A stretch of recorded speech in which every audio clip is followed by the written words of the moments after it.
two metal surfaces can look perfectly smooth and still behave like two mountain ranges colliding. So sometimes an important mechanical innovation can be something as simple as changing the material, surface, or manufacturing process so the machine can do something it couldn't do before. In part 1, we looked at 5 innovations changing what mechanical engineers can design and manufacture: large-scale metal additive manufacturing, topology optimization, lattice structures, additively manufactured thermal management systems, and continuous fiber additive manufacturing. But there's another side to the transformation. A component can have perfect geometry and still fail because its material isn't good enough. A machine can be perfectly designed and still fail because engineers don't know what's happening inside it. And an advanced manufacturing system can produce a bad part if it can't detect and correct its own errors. So, in part 2, we are moving one level deeper. 5 innovations changing what components are made from, how machines are understood, and how manufacturing itself operates. We'll finish with one that could change the relationship between a manufacturing machine and the part it's producing. Number 6. Engineered alloys for additive manufacturing. Metal alloys whose composition and processing are specifically designed around the rapid melting and solidification conditions of additive manufacturing. You can't just take a conventional engineering alloy and expect it to behave well inside a 3D printer. Additive manufacturing creates an unusual thermal environment. A tiny region of metal heats extremely quickly, melts, cools again, and the process repeats thousands or millions of times as material is deposited. That can produce cracking, porosity, and undesirable microstructures. And those defects matter because strength, fatigue life, and corrosion resistance all depend on the microscopic level. So researchers are increasingly working the problem in reverse by asking, what alloy should we create for additive manufacturing? NASA's JIRA X810 is a good example. Developed for extreme temperature aerospace applications using computational materials science and additive manufacturing. In testing, the oxide dispersion strengthened alloy maintained useful mechanical properties above 1000 degrees Celsius, with dramatically improved strength compared to conventional wrought nickel-based alloys.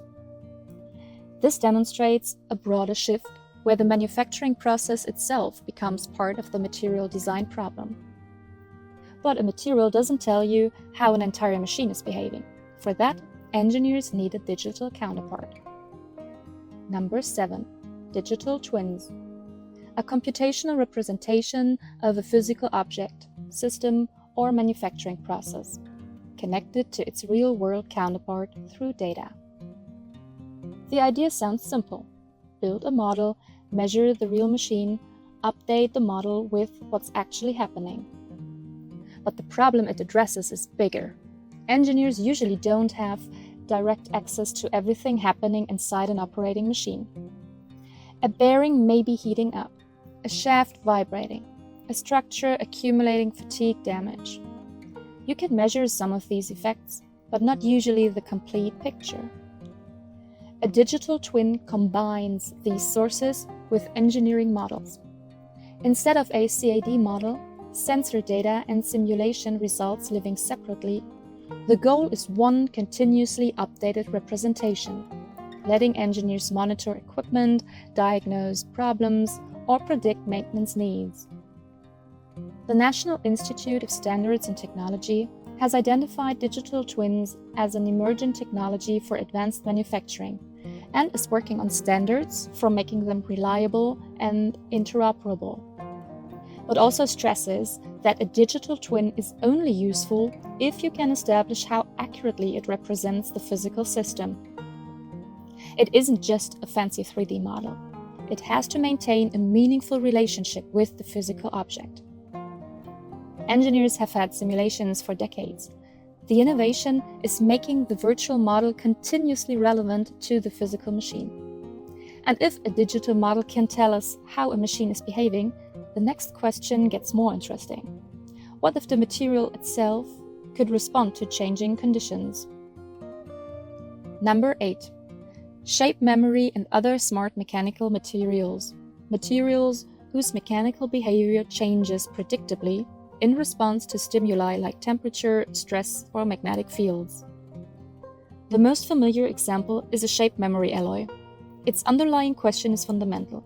How do you make something move without a conventional motor, gearbox, or linkage? A shape memory alloy integrates that functionality directly into the material.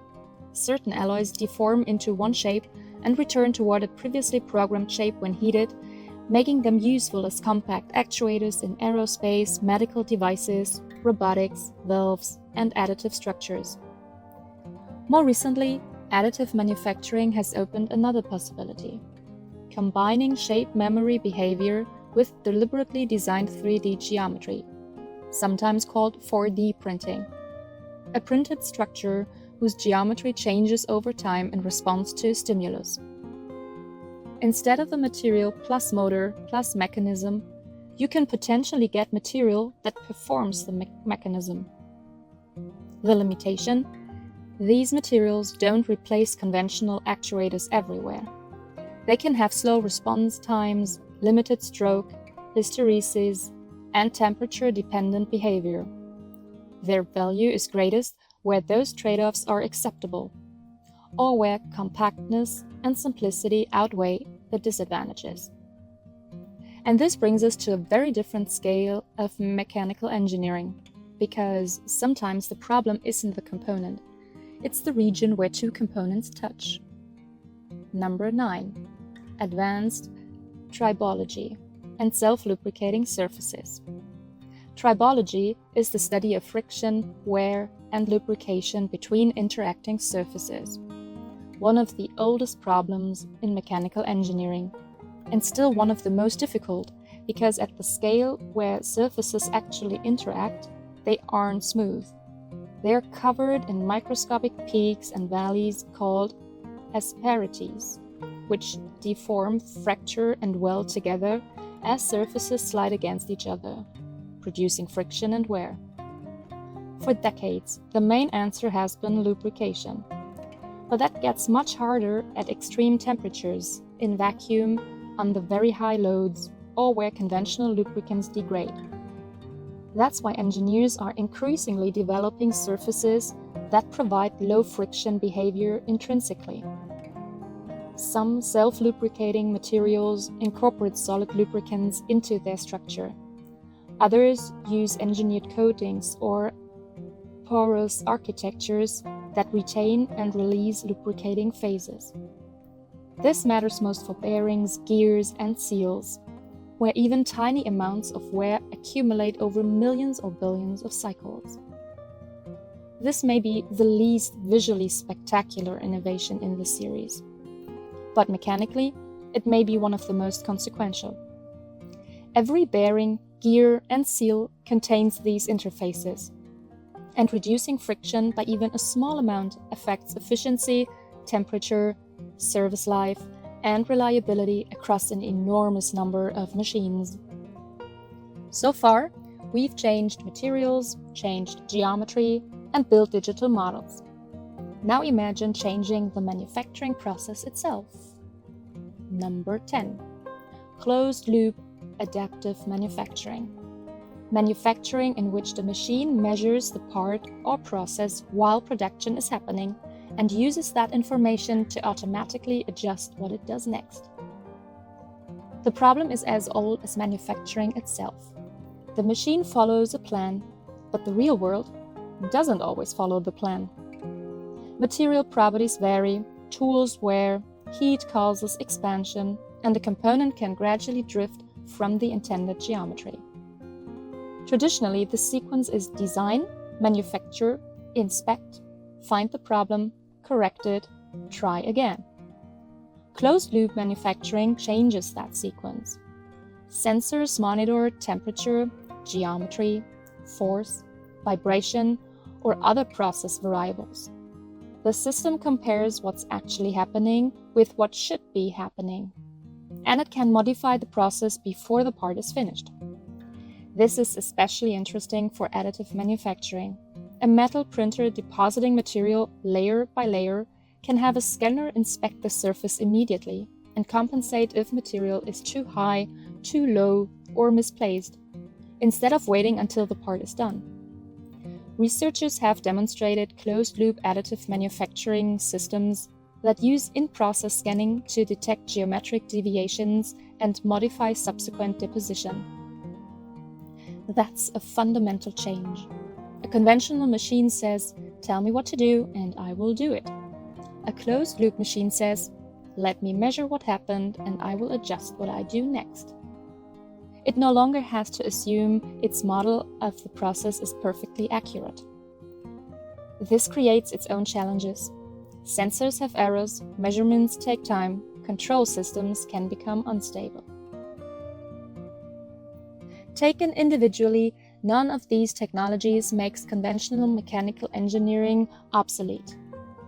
The more interesting possibility is what happens when they converge. An algorithm optimizes a structure, a printer manufactures it, a new alloy lets it survive higher temperatures, a digital twin monitors it, a smart material makes it respond, advanced surfaces reduce the friction that limits its life, and the manufacturing system measures itself while producing the next version. That's a different engineering environment than in the past. The question for the next decade is what mechanical engineers will design once they stop being separate technologies and become parts of the same workflow. That's a wrap. If you haven't watched it yet, check out part 1 of 10 recent innovations in mechanical engineering.